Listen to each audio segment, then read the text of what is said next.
பிஸ்மில்லாஹிர்ரஹ்மானிர்ரஹீம். கண்ணிமிக்க சகோதர சகோதரிகளே, அல்லாஹ்வின் நல்லடியார்களே, அஸ்ஸலாமு அலைக்கும் வரஹ்மத்துல்லாஹி வபரகாத்துஹு. அல்ஹம்துலில்லா. அல்லாஹும்ம ஸல்லி அலா முஹம்மதின் வாலா அலி முஹம்மதின் வபாரிக் வசல்லிம். இது உங்களுடைய இஸ்லாமிய பாதை சேனல். இன்னைக்கு நம்ம பார்த்தீங்கன்னா ரொம்ப அருமையான ஒரு வார்த்தையை தான் சொல்லித்தர போகிறேன். ஒரு சின்ன வரின்னு கூட சொல்லலாம். ஆனால் சுபஹானல்லாஹ், இந்த வரியை ஓதிய பிறகு நம்ம ஒரு துவாவை கேட்டோம்னா அந்த துவாவுடைய நற்செய்தியை நம்ம சீக்கிரமே காதல் கேட்போம்னு சொல்லலாம். இதை யார் அறிவிக்கிறாங்கன்னா, ஹஜ்ரத் சயீத் பின் முசையா ரஹ்மத்துல்லாஹி அவர்கள் அறிவிக்கிறாங்க. அவங்க சொல்கிறாங்க, நான் ஒரு நாளைக்கு மஸ்ஜிதில் ஓய்வு எடுத்துகிட்டு இருந்தேன். அதாவது பள்ளிவாசலில் அவங்க ஓய்வு எடுத்துகிட்டு இருந்திருக்காங்க. அப்போ சயீதே இந்த வாசகத்தை கூறிய பின், நீ எந்த துவா கேட்டாலும் அது ஏற்கப்படும்னு சொல்லி ஒரு அசிரி சத்தம் கேட்டுச்சு. அதாவது அவர்கள் ஓய்வு எடுத்துகிட்டு இருக்கும்போது ஒரு சவுண்டு கேட்டிருக்கு பள்ளிவாசலில். அவருக்கு கேட்டிருக்கு. அந்த அசிரி என்ன சொல்லுச்சுன்னா, நீ இந்த வார்த்தையை சொல்லிட்டு எந்த துவா கேட்டாலும் அது ஏற்கப்படும்னு சொல்லி அந்த சவுண்டு சொல்லிட்டு அவங்களுக்கு என்ன பண்ணியிருக்காங்க, இந்த வரியை சொல்லியிருக்காங்க. அந்த வரி ஓதனதுக்கு பிறகு நம்ம எந்த துவா கேட்டாலும் கபுலாகும்னு சொல்லிட்டு பின் முசையா ரஹ்மத்துல்லாஹி அவர்கள் சொல்கிறாங்க. அவங்க வாழ்க்கையில் அவங்க இந்த வார்த்தையை நிறைய தடவை ஓதி அவங்களுடைய தேவைகளை பலனடைஞ்சிருக்காங்க. அந்த வார்த்தை தான் அல்லாஹும்ம இன்னக மலிக்குன் முக்ததிருன் மா தஷாஉ மின் அம்ரின் யகூன்.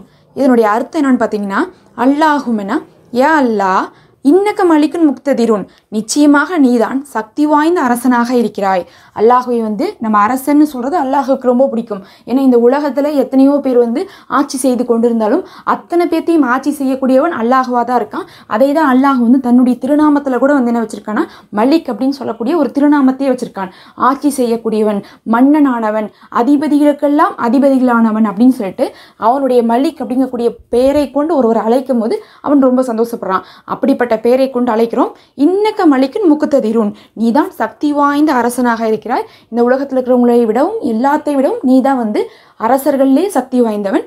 மாதஷாஉ மின் அம்ரின் யகூன், இன்னும் நீ நாடுற காரியம்தான் நடக்கும். ஒரு மன்னராக இருந்தால் நம்ம என்ன சொல்லுவோம், அந்த மன்னர் வச்சது தான் சட்டம், அவங்க நினச்சது தான் நடக்கும், அவங்க தான் எல்லாமே முடிவெடுப்பாங்க அப்படின்னு நம்ம சொல்லுவோம்ல. அந்த மாதிரி நீ நான்னா மட்டும்தான் அந்த ஒரு வார்த்தை இங்கே சொல்கிறோம். யாழ்லா, நீ நான்ன காரியம் மட்டும்தான் நடக்கும். ஏன்னா நீ தான் சக்தி வாய்ந்த அரசனாக இருக்கிற. அப்படிப்பட்ட ஒன்னிடத்துல நான் என்ன கேட்குறேன், எனக்கு இந்த காரியத்தை கேட்குறேன்னு சொல்லிட்டு நீங்கள் இந்த வரியை ஓதி விட்டு நீங்கள் என்ன பண்ணணும், துவா செய்யணும். இதை நீங்கள் எப்போ ஓதலான்னு பார்த்தீங்கன்னா, அவர்கள் பள்ளிவாசலில் இருக்கும்போது இந்த அசிரி சத்தம் கேட்டிருக்கு. அதுக்கப்புறம் அவங்க துவா செய்யும் போதெல்லாம் அவர்களுடைய தேவை நிறைவேறுவதற்காக இந்த வரியை ஓதியிருக்காங்க.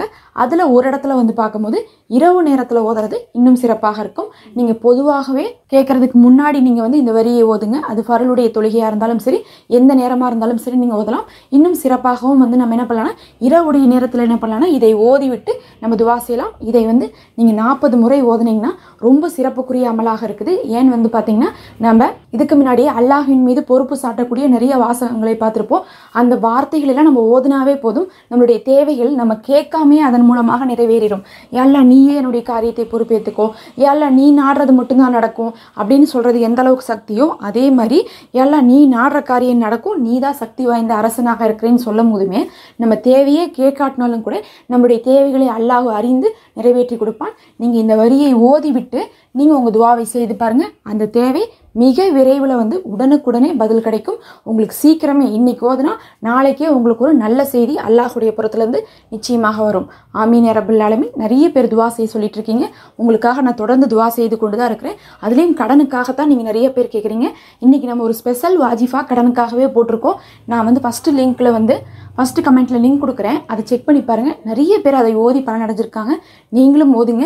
உங்களுடைய கடன், அடமானம், லோன் எது இருந்தாலும் சரி, அத்தனையுமே என்ன ஆகணும், உங்களுக்கு அடைத்து கொடுக்கக்கூடிய ஒரு அமலாக அது இருக்குது. செக் பண்ணி பாருங்கள்.